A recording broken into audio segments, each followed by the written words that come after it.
Bienvenue dans ce troisième épisode du road trip. Pour rappel, dans l'épisode précédent, j'étais parti de Castellane pour rejoindre Grasse en passant par la route Napoléon. Puis j'ai traversé les gorges de la Vésubie pour m'arrêter à Saint-Martin-Vésubie. Et comme il pleuvait trop le lendemain, je suis resté une journée de plus et j'ai profité pour faire une activité canyoning indoor. Si tu as raté cet épisode, n'hésite pas à aller le voir. Ce matin, impatient de reprendre la route, je me réveille tôt. Je commence par graisser la chaîne et après les 500 km et la pluie d'hier, ça lui fait pas de mal. Et je regrette même de ne pas avoir pris de quoi nettoyer la moto. Je range mes affaires et j'attache tout sur la moto. On va espérer que ça tienne toute la journée, mais à mon avis il va falloir que je m'arrête régulièrement pour les resserrer. Au programme aujourd'hui, le col de la Bonnette et sa route des Cimes, deuxième plus haute route d'Europe, et je redescendrai par Barcelonnette pour ensuite aller en direction du lac de Serpenson.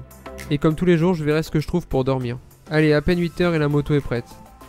Avant le col de la Bonnette, il me faut passer par le col Saint-Martin d'altitude 1500 mètres. Parfait pour commencer la journée. Et même s'il y a beaucoup plu hier, les routes sont sèches. Et ça a son importance parce que les super corsades d'origine de la Street RS, ça aime pas la pluie. Tu l'as certainement remarqué, mais aujourd'hui j'emprunte un morceau de la RGA. Et oui, cette fameuse RGA, cette route des Grandes Alpes, qui passe par 17 cols, traverse 3 parcs naturels et fait 700 km.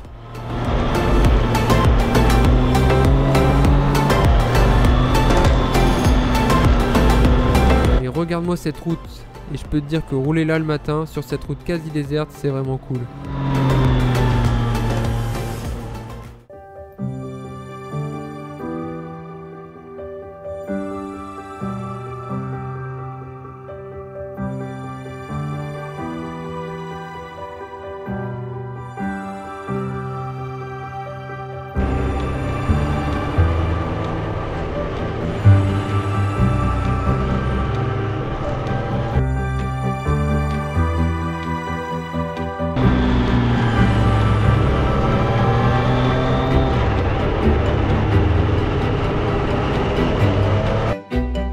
Comme moi t'as déjà passé quelques heures sur YouTube à regarder des vidéos de road trip, t'as certainement dû voir des vidéos de cette RGA, de cette route des Grandes Alpes avec ce col de la Bonnette et sa route des Cimes.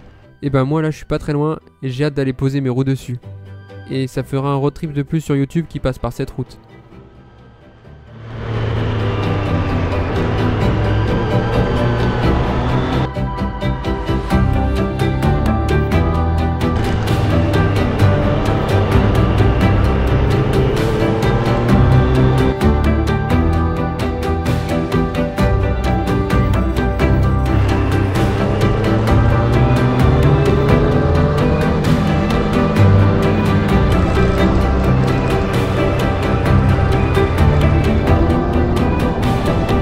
Je croiserai une R8 avec qui on s'amusera sur quelques kilomètres.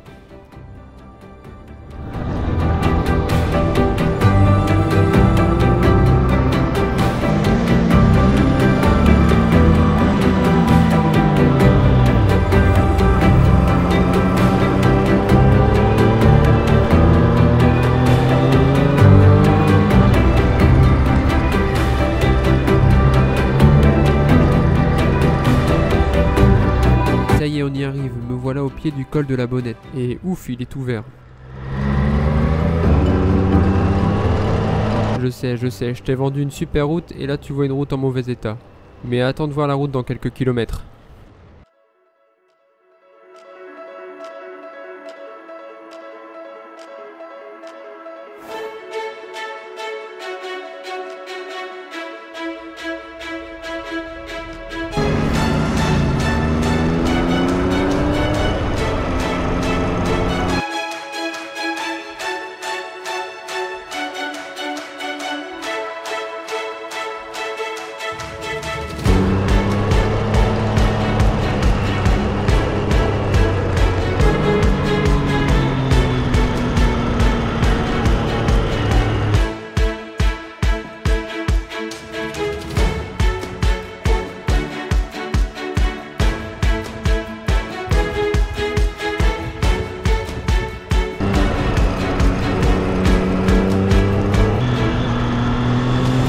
Quelques kilomètres avant d'arriver en haut du col, tu peux voir cet ensemble de 26 maisons en ruine. Il s'agit du camp des Fourches, un casernement de montagne situé à presque 2300 mètres d'altitude. Utilisé comme emplacement de bivouac dès les années 1890, le camp a été construit entre 1896 et 1910. Aujourd'hui, il est laissé à l'abandon et toutes les maisons tombent en ruine.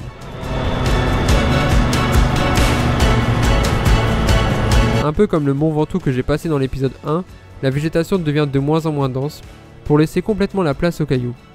Et sur cette route, tu peux rencontrer des marmottes. Bon, aujourd'hui j'aurai pas de chance, j'en ai vu aucune. Tu peux constater qu'il reste quelques plaques de neige. Et oui, il ne fait pas très chaud.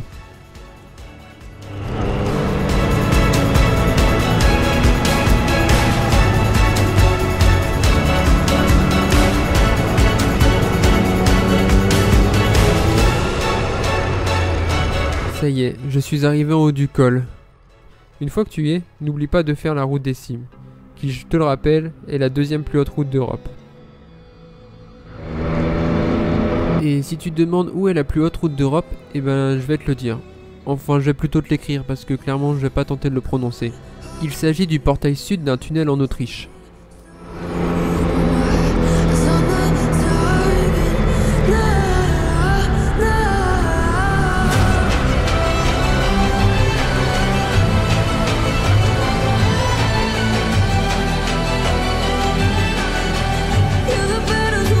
Arrivé en haut, c'est l'occasion de discuter avec les motards nombreux à passer par ce col, et venus de tous les coins de la France.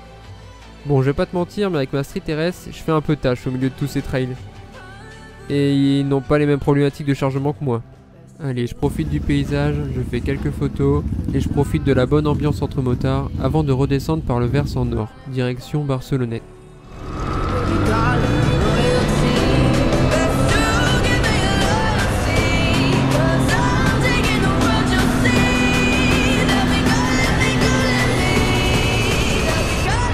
Même si la route est plutôt propre, fais quand même attention aux quelques cailloux qui peuvent traîner sur la route.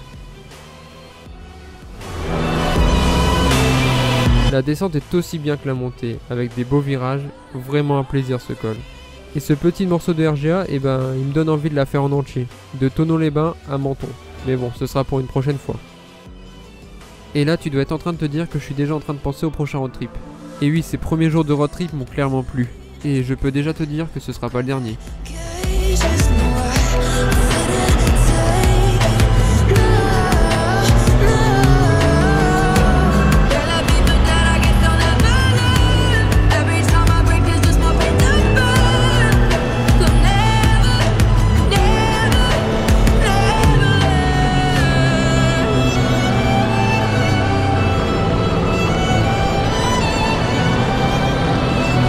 J'arrive à Barcelonnette, il est midi, et je pose la moto et je cherche un restaurant.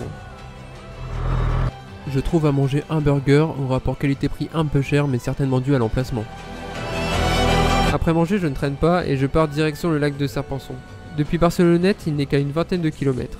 J'ai aussi trouvé un Airbnb pas très loin du lac de Serpenson. J'espère que j'aurai une réponse rapidement.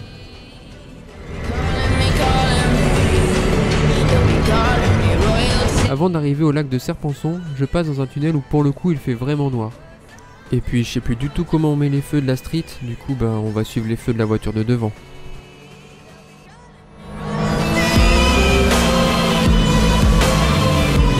Arrivé au lac de Serpenson, je décide de passer par Savines-le-Lac, en empruntant la route qui longe le lac par le nord.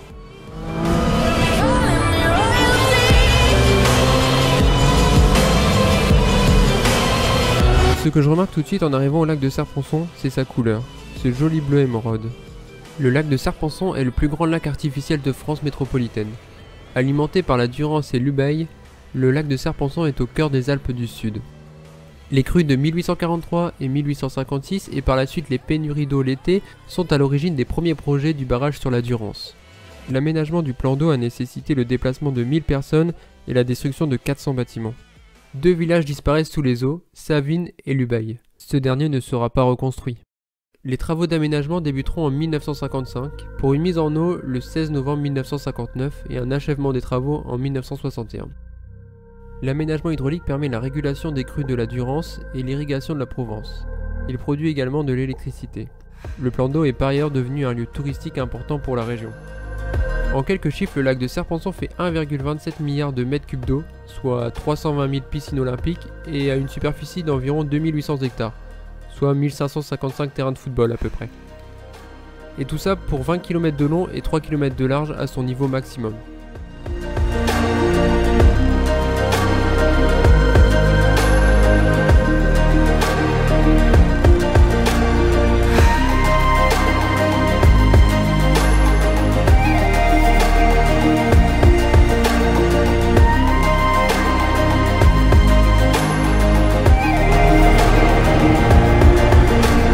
propriétaire du Airbnb m'a répondu et a validé ma réservation. Le logement se situe à une trentaine de kilomètres et le ciel est en train de devenir de plus en plus gris. J'espère ne pas me prendre la pluie.